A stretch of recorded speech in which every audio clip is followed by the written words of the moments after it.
Welcome to the Upland Nation podcast. I'm Scott Linden, your host. Thanks for joining me. Hope your, what do I call it, training and practice seasons are going well. By training, I mean your dog. By practice, I mean training you to be a better shooter. Yeah, we're all working on that. In fact, I'm sorry, Rob. I had to turn down that invitation today to go out to the range with you. I'll make it up to you real soon. Hey, we got a fascinating podcast in store for you. It's kind of taking me back to my roots as a business editor way back in the day. Talking to two icons in their respective business fields. From Midway USA, we're talking with, the very own Larry Potterfield, the founder, the guiding light. Yeah, he thanks you for your business every day on television, and I'm grateful that he was a guest for us. So looking forward to having him on the show. And later in the podcast, after that, we'll get some insights into the high-end shotgun market with Wes Lang of Cesar Guerini, USA. So stick around for some fascinating insights from both those leaders, industry insiders, everything about guns, tips and ideas, the care and feeding of your firearms, some shopping advice, product insights, and some stuff you'll never get anywhere else in any of the magazines. These are the guys, we're getting it straight from the horse's mouth. We'll also talk a little bit about what you're working on. Yeah, in the practice training world. So get ready for your answers to my question. It's back to basics, but we'll get to that in just a moment. Also, the Upland Nation Glossary gets to the letter S, and we'll have a public access idea for you from the great state of New Mexico. It's all coming up real soon after this quick reminder that we are made possible through the generous contributions of Roughland Performance Kennels, Sage and Breaker Gun Care products, Pointer Shotguns, Dr. Tim's Natural Performance Dog Food, Mid-Valley Clays Shooting School, and the Ringneck Nation of Huron, South Dakota.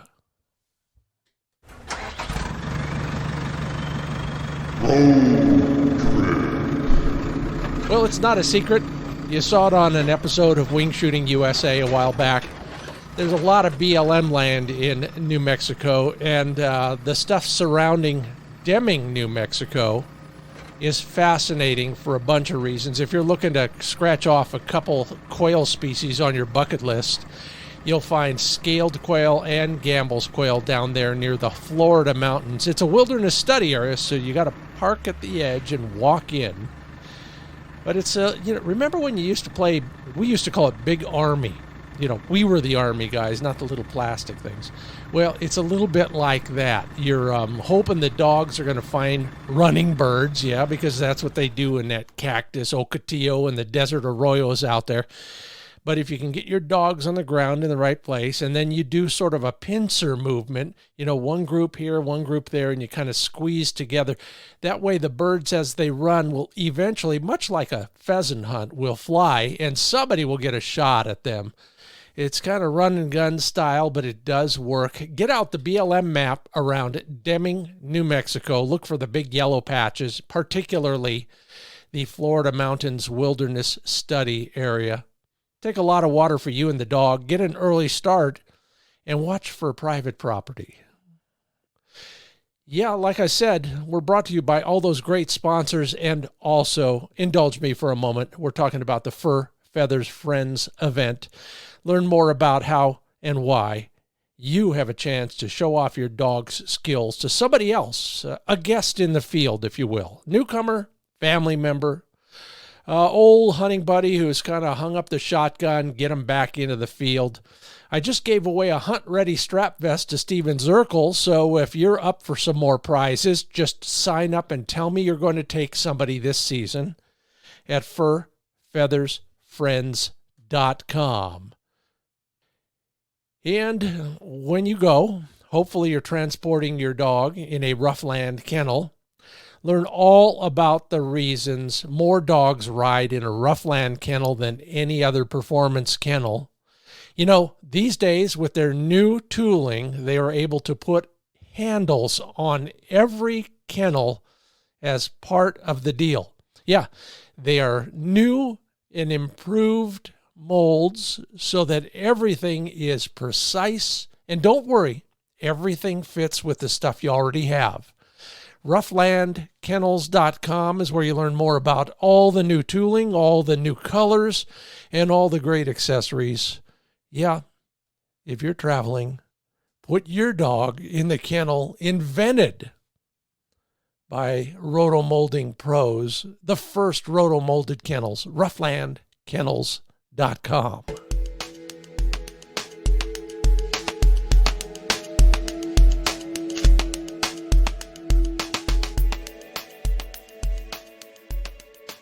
A pleasure to see him. Every time I get a new book published, he seems to show up in my life, and I'm grateful for that.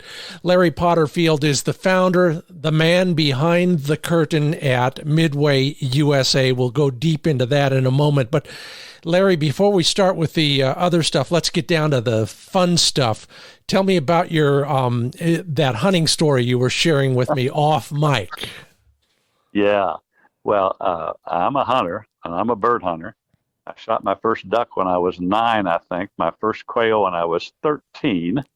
And so I've been doing all this stuff that we say is fun all my life. We were talking about quail hunting, and we've got on our farm up northwest of here, about 14 miles, we have wild quail. And we work really hard to have more every year. I think we think on a 2,000 acres, we've got about 20 or 25 covey. And my buddy Dick Leeper and I will go out and chase quail from the 1st of November to the 15th of January. Maybe we get out 20 times or something like that. We kill about 70 or 80 quail a year, hunting 2 to 3 hours at a time, jumping as many as 4 covey, sometimes no covey.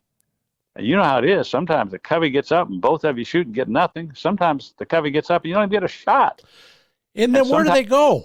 I mean, I'll never find them after that. I'm telling you, we're having trouble. We watch the birds go down. I don't know where they go after, and you go over to get them, and they ain't there. Yep.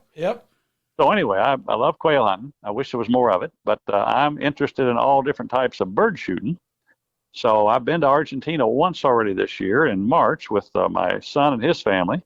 Going again in June to Argentina with Brenda and my daughter and her family, and with a half a dozen guys, some managers from Midway. And then nobody should feel sorry for me working all the time and not getting to hunt fish, because I get to hunt fish too. So driven birds in Europe, I like to do that, get to do that starting in September. Mm-hmm. So I shot sporting clays last night. So, I mean, I like to shoot and I like to hunt. Okay, we're all officially jealous and and grateful for it. And you brought up somebody I haven't seen in years, Dick Leeper. How the heck is he? Interesting. Dick Leeper is the director of philanthropy for the Potterfield family. Yeah. If you wanted some money from Brenda and I, you have to call Dick Leeper, because you can't get through to us. So you call Dick and say, "Hey, Dick, I want some money for this particular youth shoot that we're going to put on, or this youth program." And that's about the only thing he'll talk to you about. So, because almost all the benevolency that Brenda and I have in the course of a year is all toward youth shooting sports. And so, having said that, we give away half of our income each year with the primary bent on youth shooting sports. Well, good for you. Good for him. I'll be calling Dick and asking for a handout real soon. I doubt he'll give it to me because I don't qualify as a youth and I'm not a very good shooter. But that, I'm intrigued with all of what you just described for a bunch of reasons. But let's start with the basics. Give me the backstory on Midway USA, how you got involved in all that. Then we're going to jump right into this, what I'm going to call your calling. Well, I'm a country kid from Missouri, and I told you about my first duck and my first quail. I've never changed from all that. I happen to be educated, so I grew up, and I never grew up, but I got older. Yeah. And I went to college and got a degree in business. Draft was on back then. I served 6 years in the Air Force. Got out of the Air Force on the 13th day of May and came to Columbia, Missouri, where my younger brother Jerry and I had planned to open a gun shop. And when I got there, Brenda and I got there with 2 kids. We had a level lot, a 1 acre lot, and the building site was level. And in 35 days, keep 35 days now, we the pole barn went up, just a pole barn, just like you'd have on the farm. Mm-hmm. All the stuff in it. We built the display cases that I'd shipped down my household goods from South Dakota, put the guns and all the merchandise in them. And 35 days after I got there, we were in business, opened the doors in the Midway USA retail store. It wasn't called Midway USA. It was called Ely Arms Inc. back then. Another story, but not very important. But anyway, that started the retail business. I can tell you the rest of it. I mean, I'm sitting here now in our new distribution center talking to you. That building was 32 feet by 34 by 48, I believe. So 1,500 square feet or something like that was the business. I'm sitting in the break room of a 400,000 square foot distribution center today. I've seen some of the video. You look like an Amazon. I mean, it's so automated. It's so technical. What a quantum leap. But in between, there was one key critical decision you made, and that was, I can build Midway USA branches all over the country, or I can go the other way, direct. What prompted that? 77 is the year the store opened. That's 45 years ago, here the 18th of June. We started doing some mail orders shortly after that, within a year or so. And mail order is something that you don't have enough demand for to sell in your local store. So maybe some obsolete ammunition or just something there's not enough local demand for to even carry. But there's a national demand. And advertising and shotgun news in the old days, and later on after that, the shooting times and guns and ammo and stuff like that. We began to build a mail order market, if you would. We got bulk brass and Starline were coming online back in that same time frame, and Midway is the grandfather, if you would, of the bulk brass business from 1979 or 80. So you were building customer base, a national customer base. We closed the retail store in 1984, Christmas of 84, and were mail order only then in 85. So that was 7 years into the business. There wasn't a lot of money. So it wasn't like you could just build another business, another building, and do both. You could only run one mission, and that was the mail order mission, and it was more profitable than retail. So we closed the retail store and were mail order only, and that was January 1 of 1985. Maybe that's the decision back then. And of course, we'd have had 100 different products we're selling. Today, they tell me we got 108,000 products in inventory. Wow. And we're only running an 82% fill rate. So 18% of what we carry, we don't have. That's just the nature of the way business works. You never have everything you offer. Well, and hopefully we'll get around to that as well, this whole question of the supply chain. And I know it's become a cliche now, but maybe we'll get around to that. But first off, have you ever looked back? Have you ever thought, I'd love to put on an apron again and turn over the open sign every morning and be a shopkeeper? I have never done that, and the reason I haven't is because I'm a fairly serious historian, and I'm studied genealogy and all that kind of stuff. But there's not much value in the past, all the values in the future. And if you're going to serve customers, and you talk about serving customers, and you believe in that, looking backward is not going to help you much. You've got to be looking forward to serve customers. How can I serve them better tomorrow? What products do they want? How do they want their product delivered, and all that kind of stuff. So I'm not much of a backward. I talk about things that are part of my past and things that are part of my future, and not much of that stuff that you'd like to do. I still get to pull the trigger on my shotgun pretty regular. I still like old Model 12s, but I am firmly focused on the future and not the past. Well, it sounds like if there's anything posted in that break room, it is a philosophy of sorts, or if it's not posted there, it's indelibly etched in your mind. And it goes beyond brass and even firearms now. So what is, how would you describe your business model these days? Our stated mission is we are an internet retailer of shooting, hunting, and outdoor products. Mm-hmm. So that's a pretty broad thing. We also carry fishing, lots and lots of reloading, gunpowder, gun parts, pretty much anything that I want because I'm a customer too. I mean, I'm not the foremost customer, but if I want something, we ought to have it. I love it. So that seems pretty straightforward. What do you carry? Well, whatever Larry wants. Does Larry want more 28 gauge target ammo? Because this Larry on this end would love some more. Please. Let me tell you that I was walking through the warehouse and I saw a pallet of 28 gauge Winchester AA's number 8s. And I thought, my gosh, I can't believe we've got those. I've got to order some. And so I go look at my stash, and I've got about 4 cases of 20 gauge ammo. And I thought, no, that would be greedy. I'm not going to get another case. But I did talk to my daughter and talk to my son and talk to Dick Leeper, and all 3 of those people bought a case of ammo. And there's a limit on them, so that's all you can buy. But they were in the building, a case of, or a pallet of them. And wow. We have lots and lots of customers. So if you were on the waiting list and you got to remind me, then you clean them out. Yeah, if I had a nickel for every one of those stories I've told, not quite as well as you tell it, but man, oh man. Let's talk a little bit about that whole question of, what. Just explain for us the challenges you're facing these days when it comes to that 18% that you can't fill, and why. Well, first of all, you've got the random nature of demand.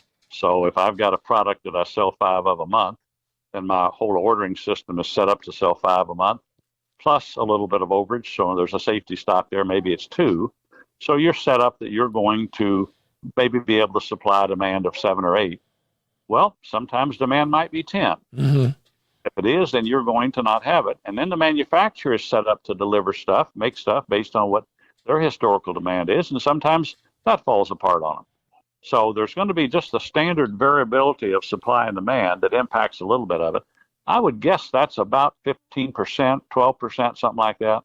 And then you get into, well, what aren't they making?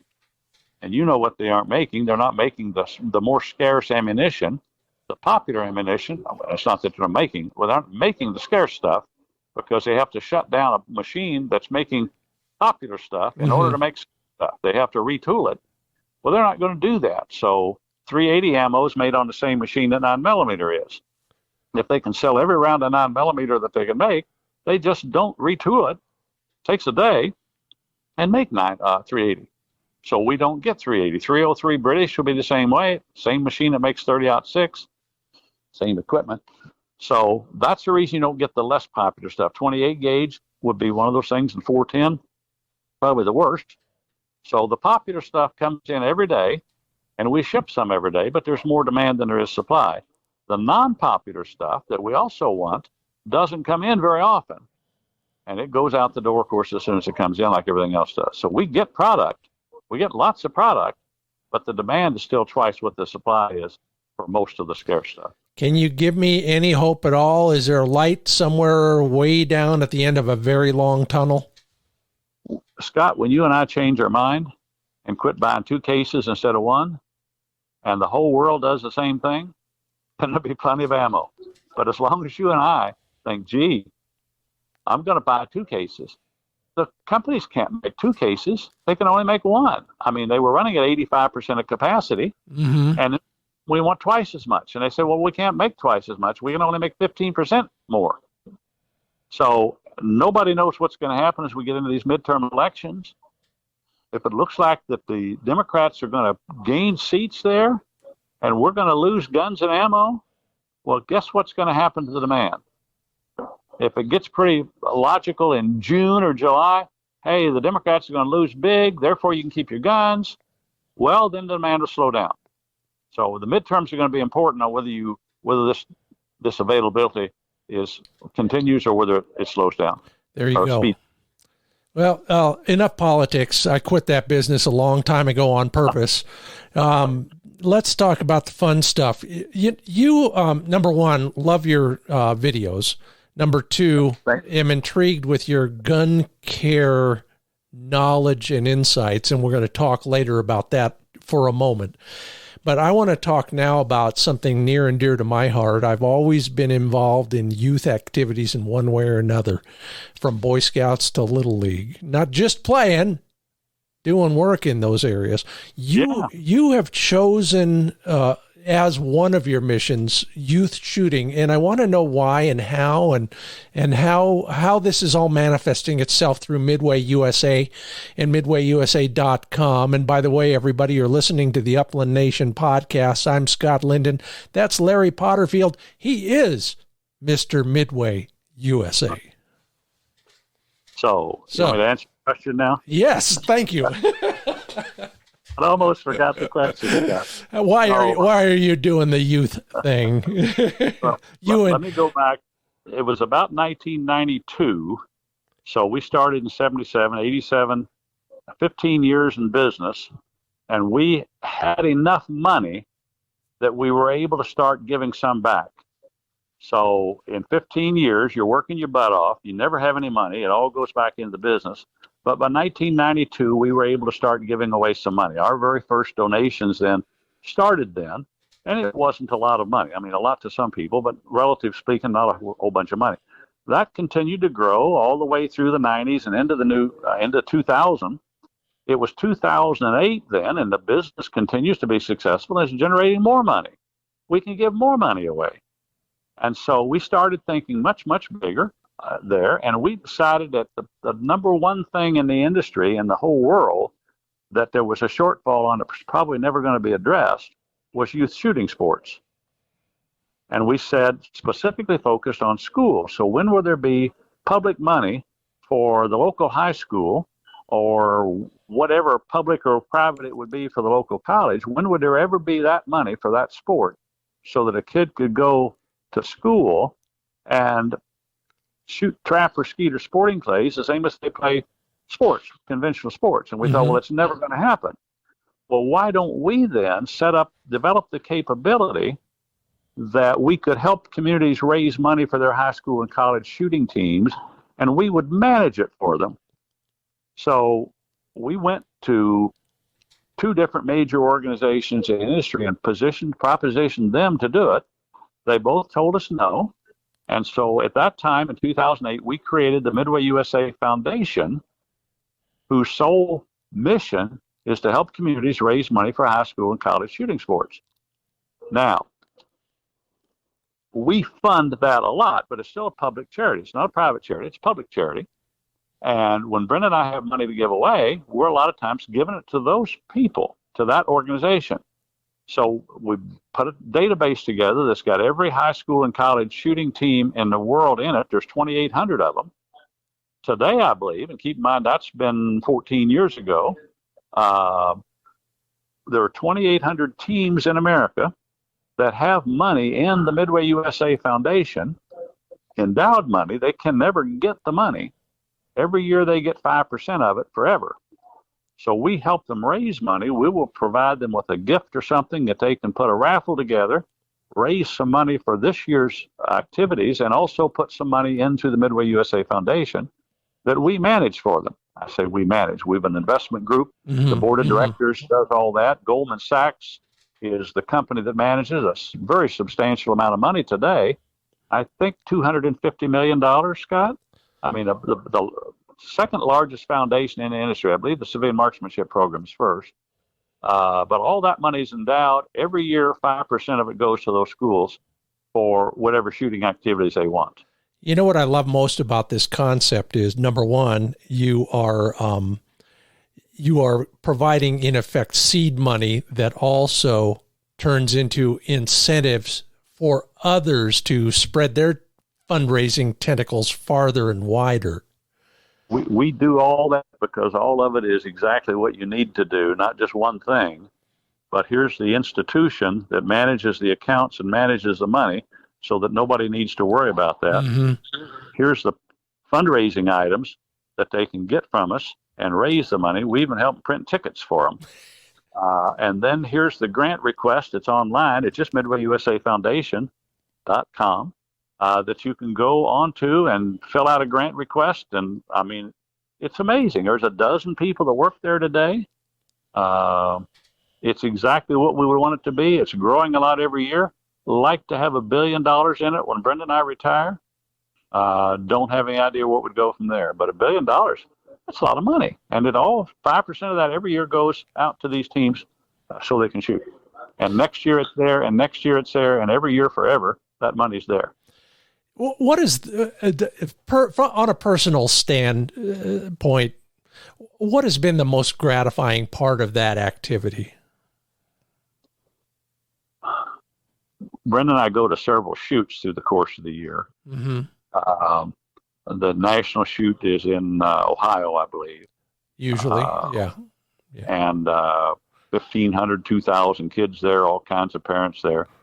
I think the most gratifying thing for Brenda and I is when the parents come up and talk to us and tell us that we have changed their kid's life and gave them purpose.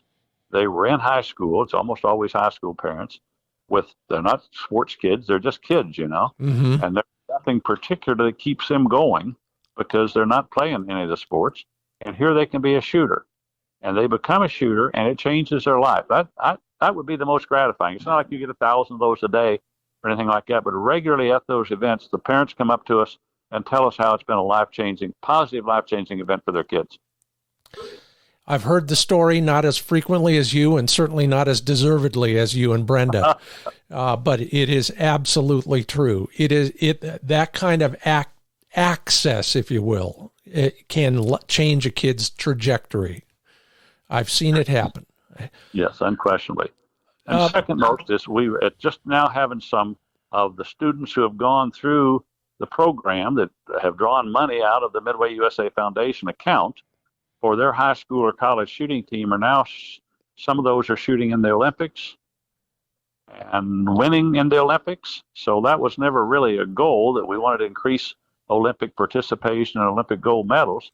But it's still a pretty gratifying thing to think that these kids, this is the most professional that they can ever get. And they graduate out of this into Olympic shooting at the Olympic Training Center there in Colorado Springs. Oh my gosh, I mean, it's not second rate or anything like that. It is the best there is, and it's available all over the world, or all over the United States. A most pleasant surprise, I'm sure. Nothing we ever thought about or ever had any goals for, and we still don't have any goals.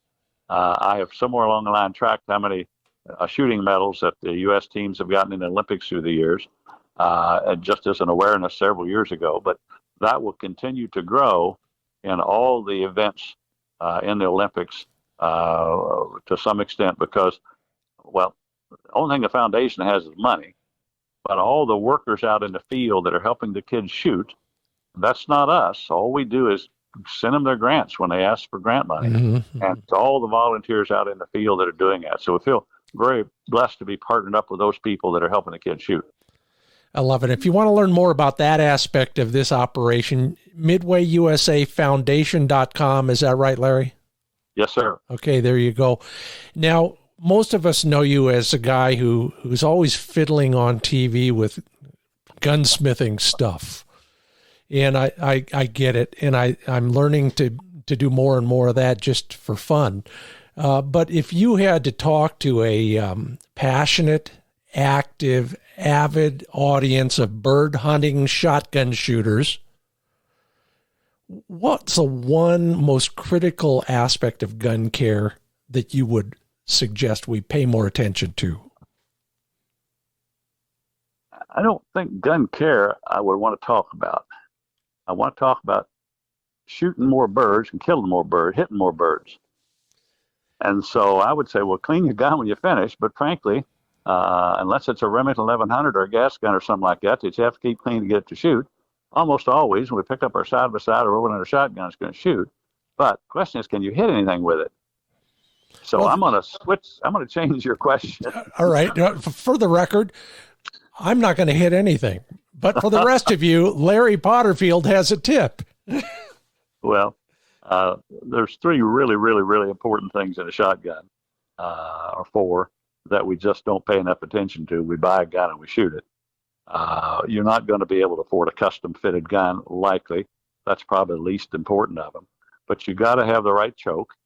And almost always, everybody is over choked. Yeah. If you don't have a gun that fits well, but you've got less choke than what you think you need, the pattern's still going to be bigger and you're going to kill more birds because you got a bigger pattern. So don't be out there shooting modified and full when an improved cylinder or skeet would do just fine. So I don't think we understand choke very much. Get out a splatterboard, get you some Gaylord cardboard or whatever, and drive it in the ground out there, or post it in the ground, and see what happens at 15 yards and 20 yards and 25 and 30 and however far you want to shoot it. You need to do that with your turkey shotgun anyway, but if you're shooting upland birds, you need to know what it's doing, and you need to be able to understand the yards that you're shooting. So you're not shooting the first quail at 25 yards, you're shooting it at 10, you know? And when you get my age, maybe it's closer to 15. But you get a 15-yard choke if you're going to shoot a 15-yard bird. So choke is really, really, really important. Yeah. A whole lot more important than the fit of the gun. And then a thing that just nobody ever wants to talk about because it's so difficult to get anybody to deal with it, and that's the trigger pull. A great trigger pull will get you more of everything than a bad trigger pull. So all the trap shooters and all the skeet shooters, the circuit will fix the triggers on Perazzi shotguns and Beretta shotguns and Krieghoff shotguns, all the stuff that the circuit shooters, the target shooters are doing, they have the benefit of good triggers. Sure. I buy a field gun, especially if it's a semi-automatic or a pump, it's just never going to get that work done. And if you want to buy a side-by-side shotgun, that is, there's nobody shooting side-by-side shotguns in the target circuit, so you're probably not going to get service on that. So if you want to shoot well, good choke and good trigger are the two most important things you can do. I can't agree more. But what if we are the schmo that not shooting a Krieghoff and he needs better trigger pull? So the question is, how do you get that service done? Yep. Don't call me, okay? But there are people, yes. There are specialists all over America, not very many of them, but specialists who do that work as a matter of earning a living all over America, and especially in the target shooting areas, Florida and Texas and Northeast, that will give you the trigger pull that you need and will even be able to coach you on what you do need. But that's critically important. They may not be able to tell you what choke you need because that's a matter of how far away you're going to shoot that bird. A 16-yard bird you shoot with a different choke than you shoot a handicap bird if you shoot in trap. Skeet's pretty much all the same all the way around. The bird's all the same. You're not going to change choke tubes from station to station in skeet. Sporting clays, you'll be changing choke tubes a little bit, or you'll be shooting modified all the time, depending on what clays course you're on. Mm-hmm. Well, those are all useful bits of information from a guy who knows his stuff. Larry, if you were to leave with one prediction for the shooting sports industry, I'll call it, in the next 5 years, you want to make a prediction for us? What the industry is going to do? Yeah. As a business. Mm-hmm. Wow. It's going to grow. It's going to continue to grow. It's going to boom, just like it has in the past. We're going to keep owning guns for the rest of my life, but not necessarily for the rest of your kids' lives. It depends on who's in charge of the world, as you might know. So I look for continued good times. We've just finished this investment here, Scott. They tell me it's $110 million. Well, what fool would invest $110 million if they didn't think they were going to get it back? So here we are. It's a new distribution center. We're just finishing it up now and shipping packages all over the country. But I'm very bullish on the future of the industry. I believe the youth shooting sports programs that we're involved in are very good for the intermediate and long-term strength of the industry. So delighted to be a part of it, Scott. There you go. An optimistic viewpoint from a guy who knows his stuff. Larry Potterfield is the founder of Midway USA. You know that company. They're right up there with some of the other big brand names in any industry. We all know who Midway USA is. Larry, great to talk with you again. Next time I will have another box of books and I'll pull one out for you as well. Thanks for being a part of the Upland Nation podcast. Stop by the office in Missouri next time you see this area, Scott, please. Thank you so much. Have a great weekend. Talk to you soon. Goodbye. Oh, there's a lot more to come, including the Upland Nation Glossary, where we get to the letter S. Think about that. What would you put in the glossary?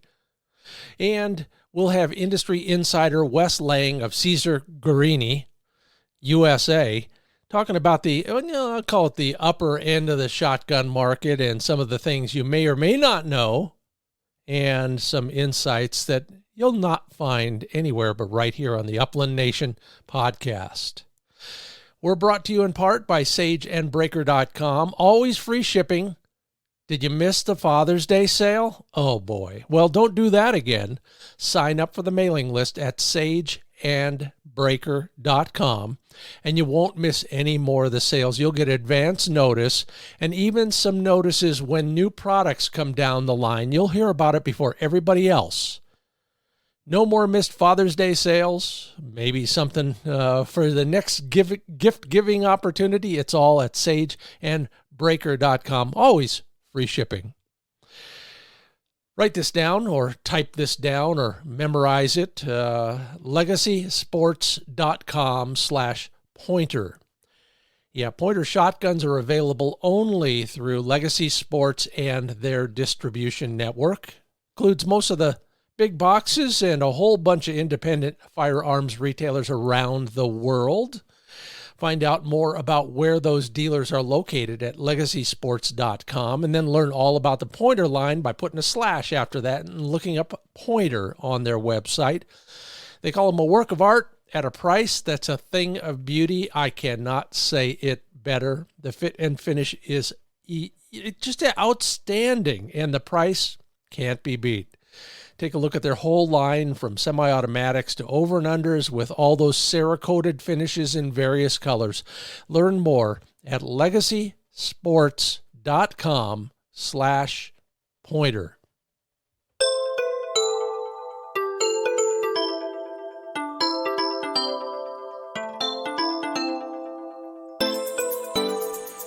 And joining me now from somewhere way over on the East Coast, he'll tell us all about it, is Wes Lang. He's the president of Guerini USA, the shotgun company that, is always doing something new and innovative. Wes, welcome to the Upland Nation podcast.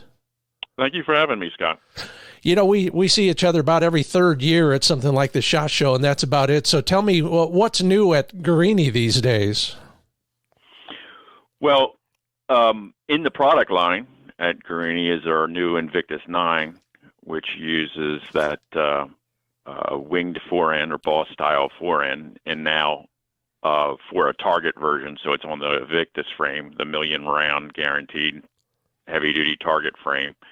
And so 2 years ago, we introduced that design forend into the field market. And this year there was an extension. Also, our partner, Bottega Giovanelli, has brought out some new techniques for engraving for the gun, which are just amazing. This deep relief engraving. So it's a kind of a Gothic scroll with gargoyles in it, all that cool stuff. But it's done in a very deep relief all over the gun. And their technique for doing that was a little experimental on this new gun, and the final result is just stunning. So we're excited about it. You know, it's not a high volume product in our product line. No. It's probably the most expensive gun we've ever produced. Yeah. Well, just out of curiosity, what is the most expensive gun and how much? Well, this gun this year, which is relatively limited production. It's not just for this year. It'll be an ongoing product, but this year the production is not very high numbers. And the MSRP, I think, is $19.95, something like that. So it's $19,995, or I'm close there. It was just under 20. Yeah, but if you have to ask, then you really you can't afford it. Yeah. I mean, everything's gotten a lot more expensive. To be honest with you, Scott, I'm still shocked that, when we started 20 years ago, and I still have price lists, that we made up from 20 years ago here. I'm shocked how much even our base product guns have gone up. And as president of the company, and an owner of the company, you would think that's kind of an odd comment, but it's really not. Year over year, our only cost increases are related to inflation. Yeah, and inflation in the gun market is not precisely tied into our general inflation in our economy, because the price of steel, for example, can go up much faster than the price of insurance, for example, or, so whatever it is. But our margins have always remained the same. So if you look at a gun we produced 20 years ago and a gun we produce today, if it's the same model, which we have a number of those, and you look at the price difference, that's the cost difference in 20 years of what it took to produce that gun then and what it takes to produce that gun now. Wow. And it still shocks me, Scott. I mean, it's kind of independent of our numbers. That's the cost that it's really gone up to. Pay your electric, pay your insurance bills, pay, your employee payroll, buy steel, buy wood, buy components, all those things have increased that much in 20 years. And, it's a bit shocking. Well, speaking of those sort of things, and you addressed the inflation question I had, but the other one is this whole COVID supply chain question in general. How has that affected you guys, and what do you see coming down the pike in that area?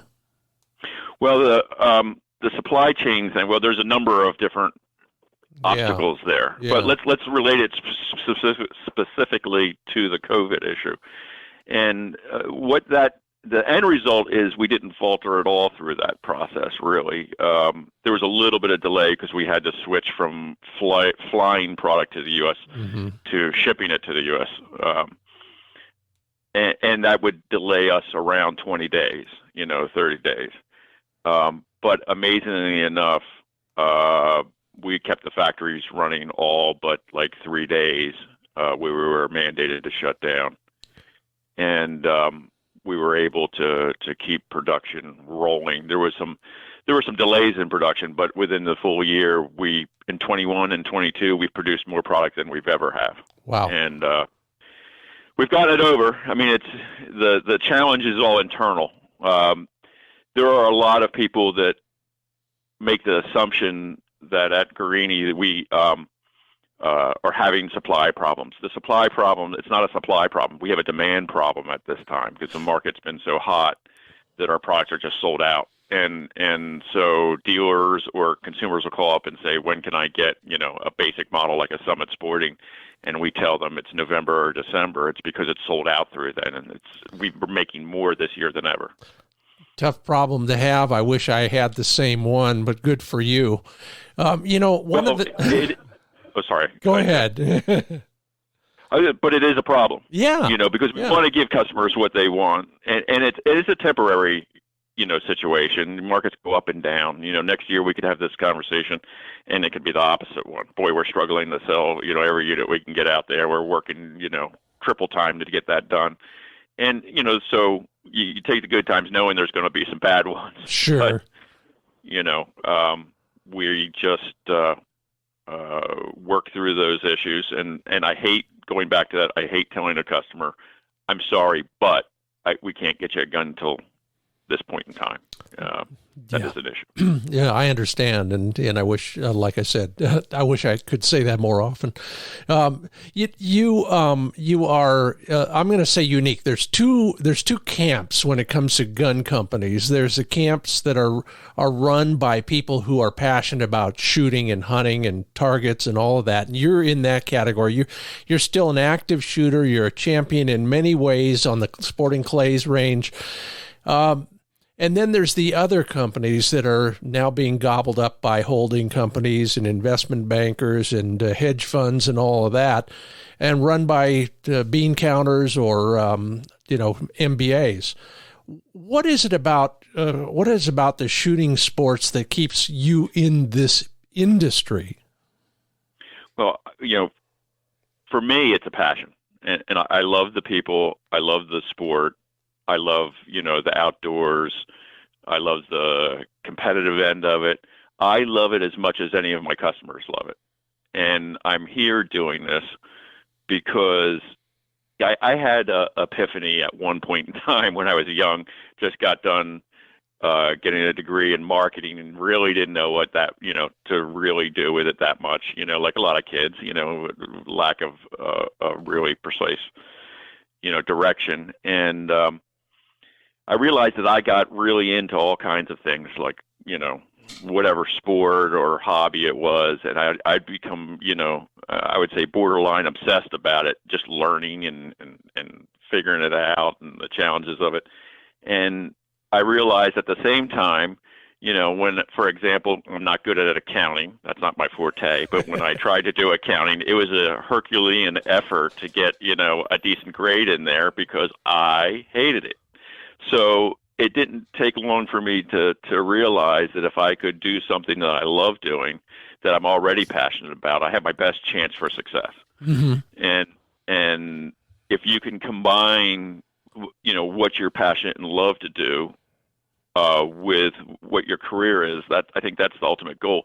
In a way, I have a number of ways of describing it. One is I never work a day in my life because I get to come in and create, the things that I love, the toys that I love, and the toys that the people that are like-minded love. I think about it when I go home. If I was going to be an accountant, hypothetically, right, and I didn't like it because I wasn't very good at it. I mean, I have a great respect for the people that are, but if I went home, I would never think about accounting after I clocked out and went home. Yeah. I would never think about numbers. I would never want to know about it. The difference is when I go home, I think about what would be the next cool sporting clay gun or the next game gun, or if I'm, lucky enough to be hunting out in West Texas and chasing birds, through the hills. And I thought, boy, I'd, love to have a gun. It's a little lighter, a little this or a little that. I can go back and say, if I think it's cool and I think it works, then other people are, going to the same way because it's, what is good is good. And that's the way I always look at it. And I guess I'm lucky to come to that conclusion for myself because it's made all the difference in the world for me. Oh yeah. And I hear you. When people ask what I do for a living, I say my day job is playing with dogs on TV. There you go. There you go. It's hard to be really bad at something you really love. Yeah, exactly. This is the Upland Nation podcast. I'm Scott Linden. That's Wes Lang, the president of Guerini USA. And that's their website address too. Guerini, Guerini, USA. You know how to spell that, .com. Wes, you just mentioned something that is, of course, of great interest to everybody listening to the Upland Nation podcast, and that's bird hunting.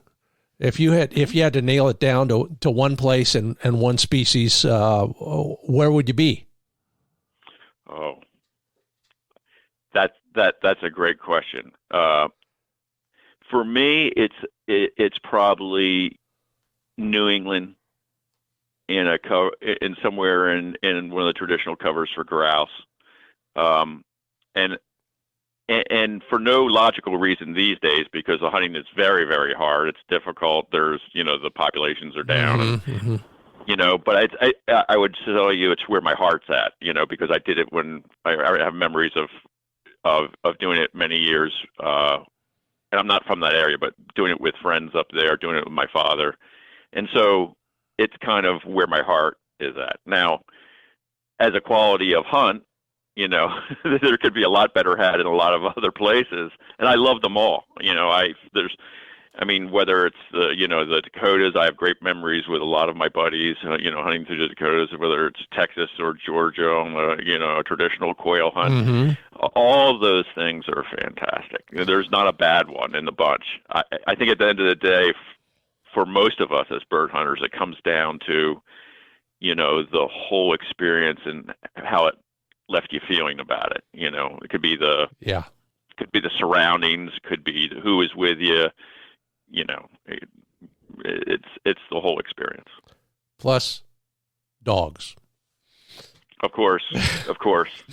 Well, but that's not, and that's a very good point, Scott, but that's not specific to the place you're hunting necessarily, right? No, that's a little bit different question, right? Absolutely. You remind me of the proverbial question about, man, that is like asking me to choose a favorite child. It's a difficult question, right? And your opinion could change, Yeah, it is.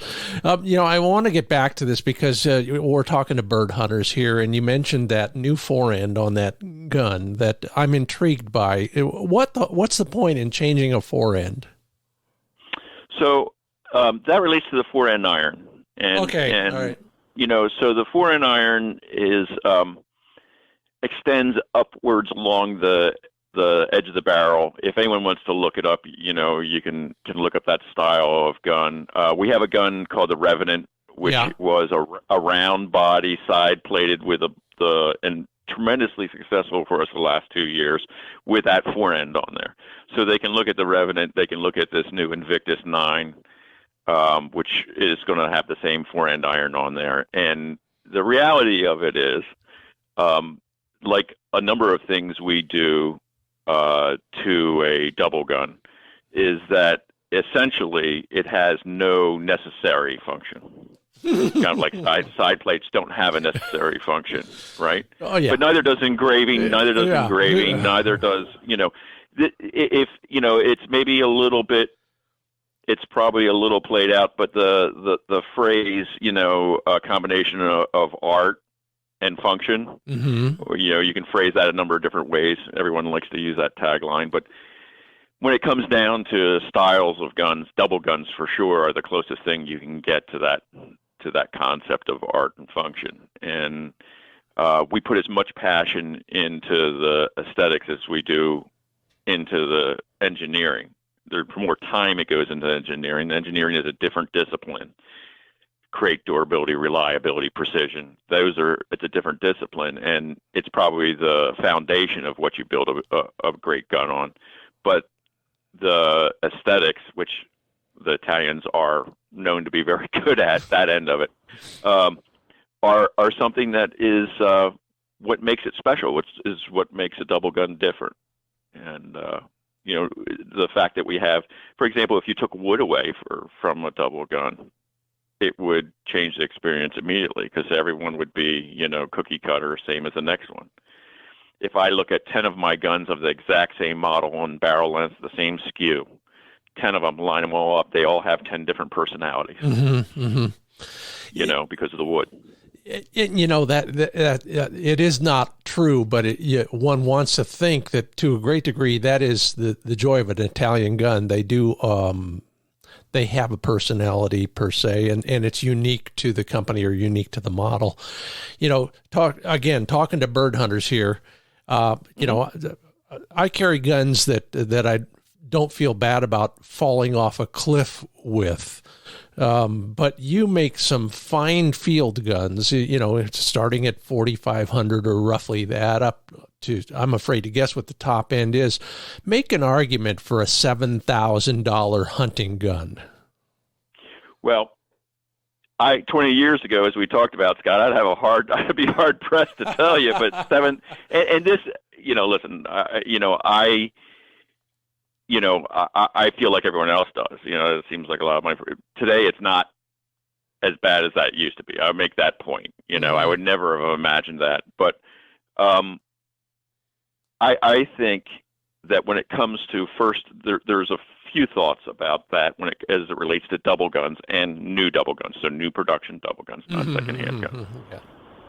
That there is, in my mind, an engineering baseline, so a quality baseline that you want, because double guns are a little unique, or unique compared to other types of firearms, which we make, because we own the Fab Arm Company, we have Siren, which we do a lot of semi-autos and repeaters and all those guns. So we make all those types of guns and are familiar with all of them. But what's unique to double guns is they don't want any tolerances.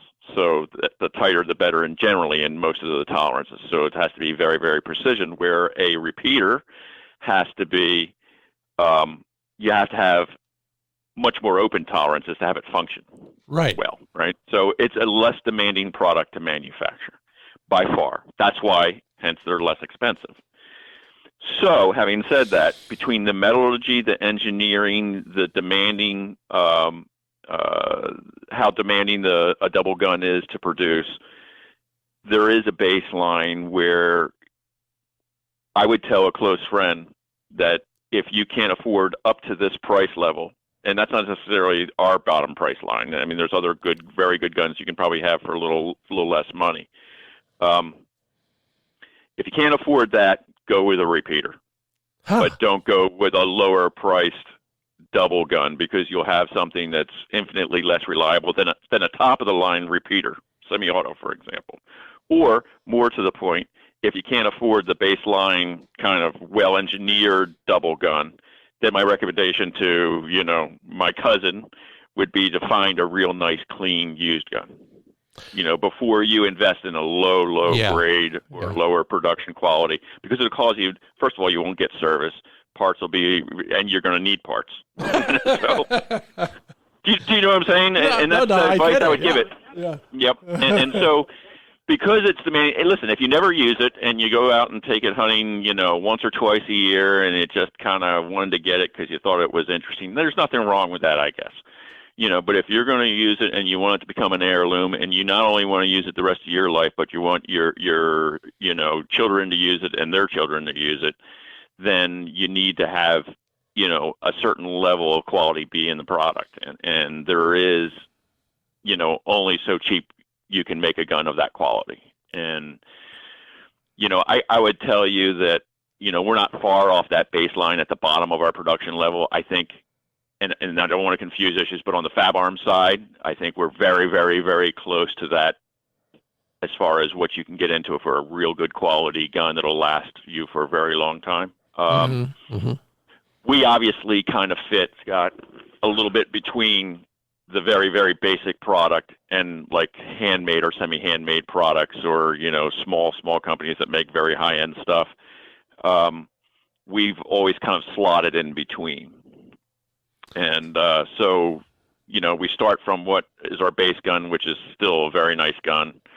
And then most of our product, honestly, Scott, is between, probably 4,000 and 7,000. And then, of course, we go up much higher than that. We don't go up much more than 10 to 12,000. And then there's some unique models that go a little higher. But we're a production company.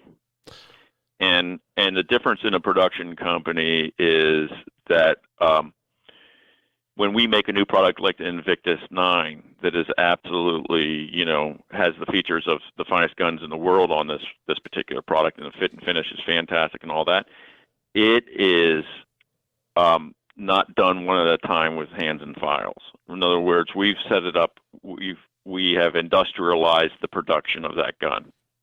So that takes us a lot of money up front to do that. But then once we do that, we can produce a gun that traditionally, if you look at this gun and you understood what goes into it, if you had it made the old-fashioned way, or let's say the traditional way, the gun would cost 2-3 times as much. We can produce it by industrializing it very precisely, one after another, after another, after another. And we can bring down the cost for features like this into a realm that you wouldn't have been able to touch, if you went out and had a bespoke made gun. Got it. That's what we do. Got it. Roger. Take a moment, take out the crystal ball and make and make a prediction about the gun industry in the next 2, 3, 5 years. Where are we going? I think that at this point in time, that conversation probably is heavily influenced by the crazy economic times we're in at this point. More than it has been if we talked about this 3 years ago, right? And so all goods, but even luxury goods and what they call flexible goods. Remember my old marketing terms, have been selling very, very well because there's so much liquidity in the marketplace, right? And the government has pumped a lot of cash into the marketplace.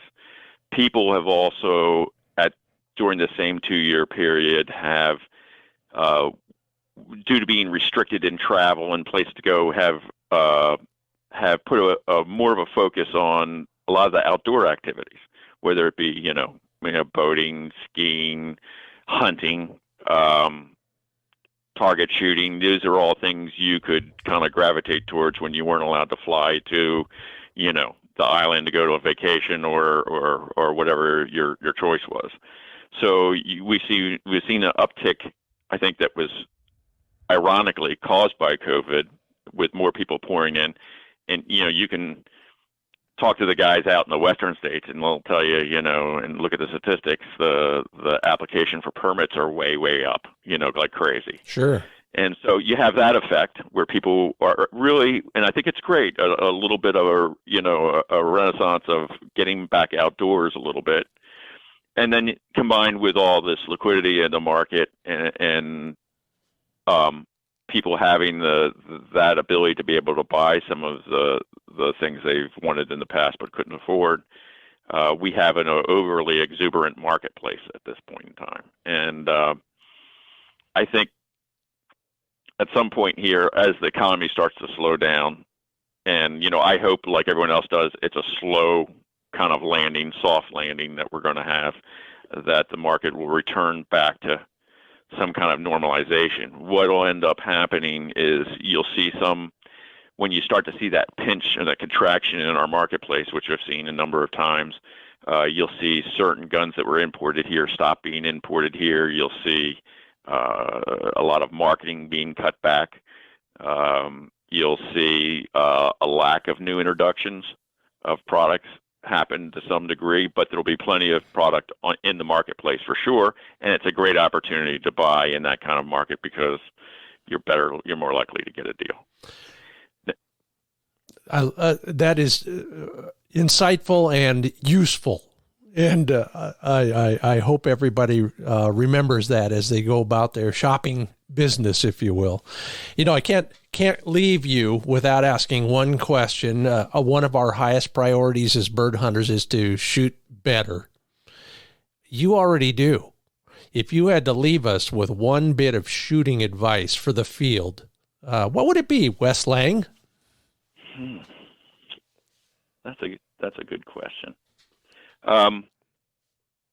Ironically, a lot of great target shooters are not very good field shots. Oh, I got a story for you off air. I've seen it a million times because the dynamics are different. A clay target starts fast and slows down. A bird starts slow and speeds up. And so the two don't necessarily meet in the middle. Which is, by the way, a great tip in and of itself. Yeah, it is to some degree. I think that going out and getting a little practice to get comfortable with a gun and to get comfortable with shooting is something hunters ought to do from time to time. So go shoot some sporting clays or skeet or trap, but specifically sporting clays because it tries to replicate shooting. And I think getting comfortable with a gun is important.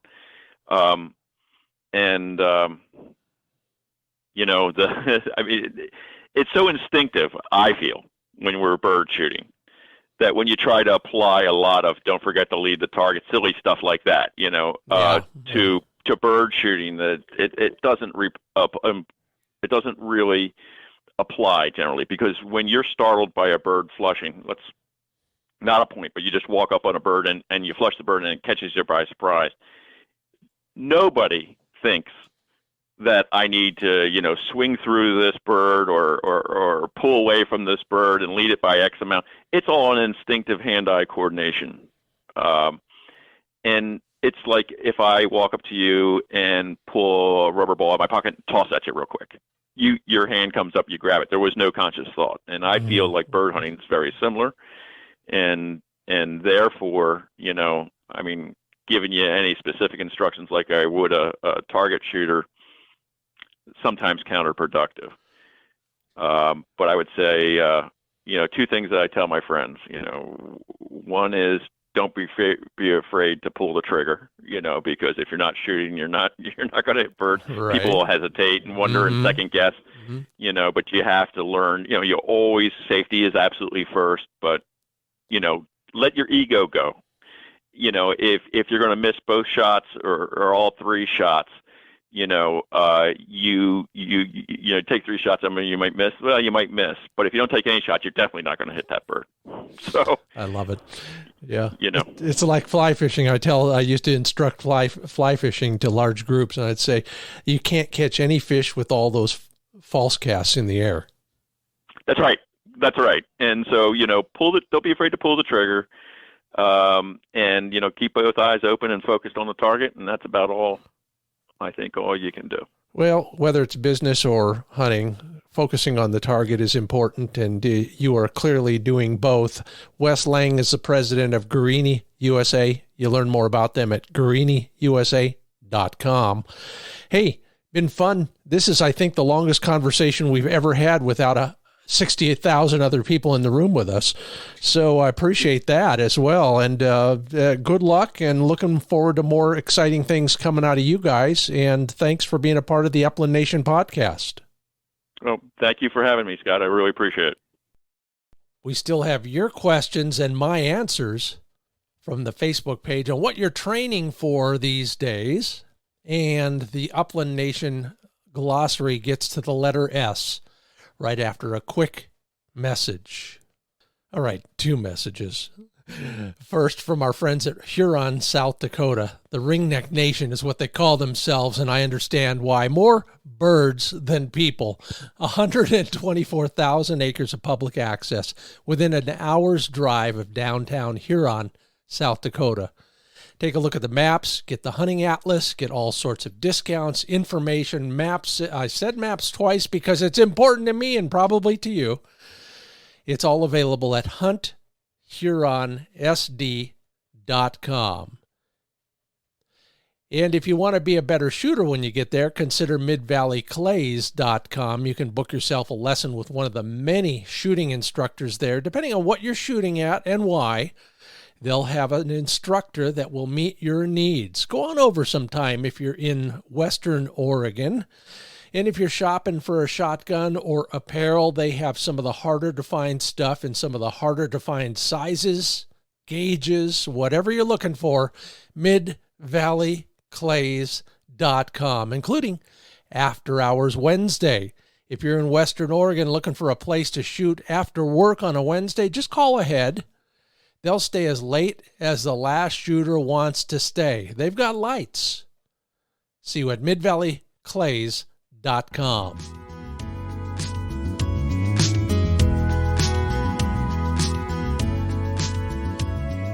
All right, of the many S listings in the Upland Nation Glossary, which, by the way, is available at findbirdhuntingspots.com, is this one for me, Spinone Italiano. No, it's not another ice cream flavor, although we do have some fun with that once in a while. It's a versatile hunting breed from, yes, of course, Italy. One of the many, what I'll call coarse-haired or wire-haired breeds. The Spinone Italiano is, I guess I'll describe it as a German wire hair on steroids. A little bit longer-legged, a little bit bulkier body, still an elegant-looking, beautiful dog. That rough, wiry coat, usually in a cream-colored with some what the Brittany guys call orange, or some shades of gray and brown with a little bit of white. The Spinone Italiano style is a little bit slower moving, a little bit more deliberate. I know I'm being kind here, but I don't want to tell that story about the NAVDA test. If you know me, you know that story. Anyway, if you're looking for a deliberate hunting, methodical, versatile hunting breed, take a look at the Spinone Italiano.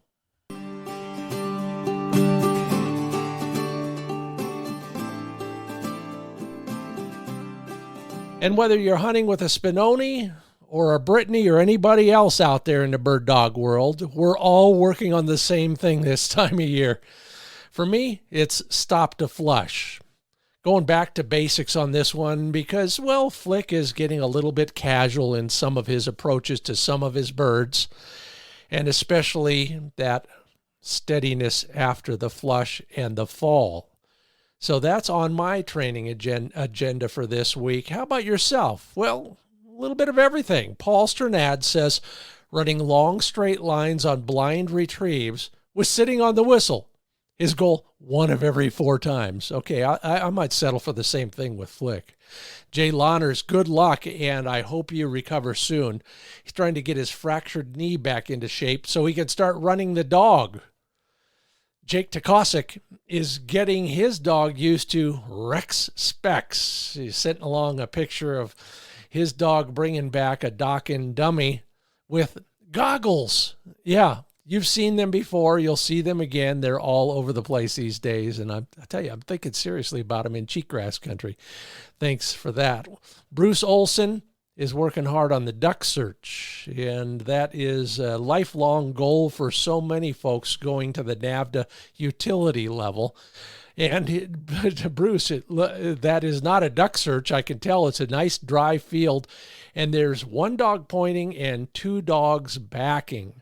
Man, I wish I could find a field like that. My cover is a little bit too tall. I have to use my GPS even out behind the house because the cover is taller than Flick. Rob Warner working his puppy, beautiful looking English setter, almost all white with a little tick on the right ear. He's a steady, beautiful, well-conformed white setter, pretty background. I mean, all the pictures this time of year are great because everything's so green and lush, including what looks like a manicured lawn in front of a beautiful pond. Kind of like a golf course, but I know it's not. Rob. Thanks for sharing that picture. And then, of course, he couldn't leave the Facebook discussion without showing another picture of his older broke dog, Rob Warner's beautiful white with a dark head and a little bit of ticking throughout the body. Beautiful. Yet you can tell, you look at 2 pictures of dogs, and besides their conformation, you can tell a dog that's more experienced. So thank you all for sharing your training goals for the week. I'll keep you posted on Flick. So far, so good. We're getting ready for quail season. We're going to do a study on that this year. So looking forward to it. Thank you all for your contributions.